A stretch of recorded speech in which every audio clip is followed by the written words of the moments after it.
everyone. Welcome back to Fiercely Unfiltered. I'm Kelly Renee. And in the last episode, I talked about standing at the edge, about what it feels like when the structure you built shifts faster than you can respond, when the margin disappears, when the safety you assumed was there turns out to be thinner than you realized. This episode isn't about that moment. This episode is about what comes after.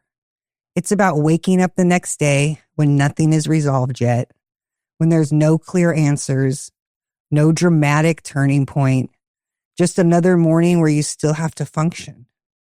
Because this is where most people actually get stuck, not at the edge, but in the days after, when the adrenaline fades, when the shock wears off, and the reality sets in that nothing has been fixed yet.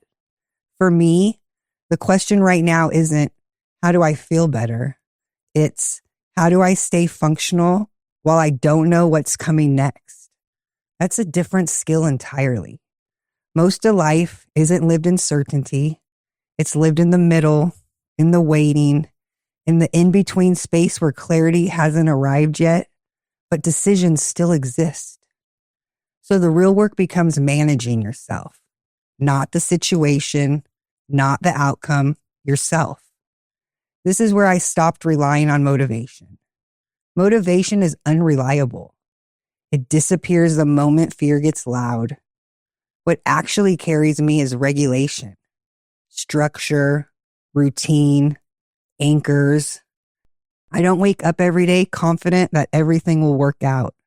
I wake up committed to keeping my nervous system steady enough to function. That looks like training, keeping routines, maintaining basic care, showing up for the small things. Not because it's superficial, but because it's stabilizing. When external stability disappears, internal stability becomes non-negotiable. These anchors tell my body that I'm safe enough to keep moving, that I don't need to panic just because I don't have answers yet. Another lesson this season has taught me is to stop borrowing anxiety from the future. It's easy to mentally fast forward, to run every worst case scenario, to let fear start spending energy you don't actually have. I don't do that anymore.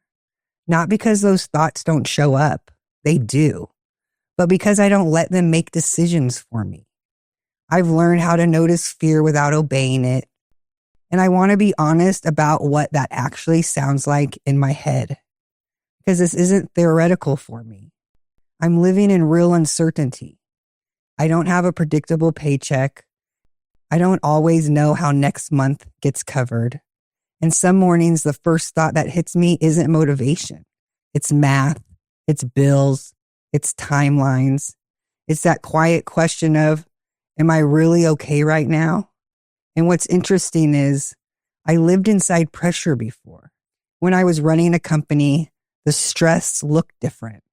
There was payrolls, vendors, contracts, employees, so many people depending on me to get it right. Now the pressure is smaller, but it's more personal. It's just me. And I've learned that every season carries its own weight. It doesn't matter if you're responsible for 100 people or you're just trying to hold your own life together. There's always a version of doubt trying to get your attention. And for me, the voice sounds like, don't get this wrong again. I heard it, but I don't let that fear rewrite my plans or hijack my thinking. I remind myself that I'm not making choices from regret anymore. I'm making them from clarity, intention, and faith. There's always a voice asking if you're doing enough, fast enough, safely enough, and the fear tries to turn that into urgency. It tries to make me shrink my vision. It tries to make me choose safety over alignment. So when I say I don't let fear make decisions for me, what I really mean is I don't let financial pressure rush me into a life I don't actually want, because I've already lived a life that looked right on paper and didn't feel right inside. This time, I'm building something I can actually live in and be at peace with. I still show up. I still do the work in front of me. And I trust that if I stay disciplined with my days, clarity will meet me where I'm consistent, not where I panic. That means I don't rush into solutions just to quiet discomfort. I don't grab the first option that promises relief, and I don't make long-term decisions from short-term panic. One of the biggest shifts for me has been learning the difference between movement and reaction. Reaction feels urgent. Movement is intentional. Reaction says, do something now so this feeling goes away. Movement says, pause long enough to choose the right direction. Right now, I'm choosing discernment over urgency. That doesn't mean I'm frozen. It means I'm deliberate. I'm gathering information. I observe patterns. I give myself permission to wait before committing, instead of forcing clarity that isn't there yet. This has been especially challenging for someone who's used to being decisive, to moving fast, to figuring things out along the way. But I've learned that speed doesn't equal safety, and slowing down isn't the same as giving up. Another lesson that emerged is what I call decision hygiene. When nothing is certain, every decision carries more weight. So I become intentional about what decisions I even allow myself to make. I limit input. I reduce noise. I don't let every opinion, suggestion, or opportunity into my mental space. Not every decision needs to be made right now.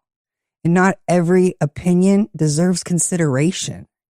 Decision hygiene means protecting clarity before clarity actually arrives.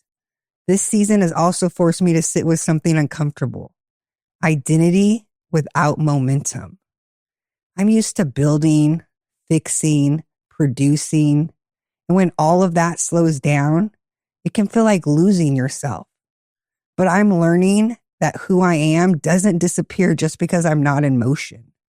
I don't need to be proving anything right now. I don't need to rush towards a version of myself that looks impressive. I'm allowed to exist in a holding pattern without interpreting it as failure. That's been one of the hardest lessons and one of the most necessary. This season has also taught me to be honest about capacity.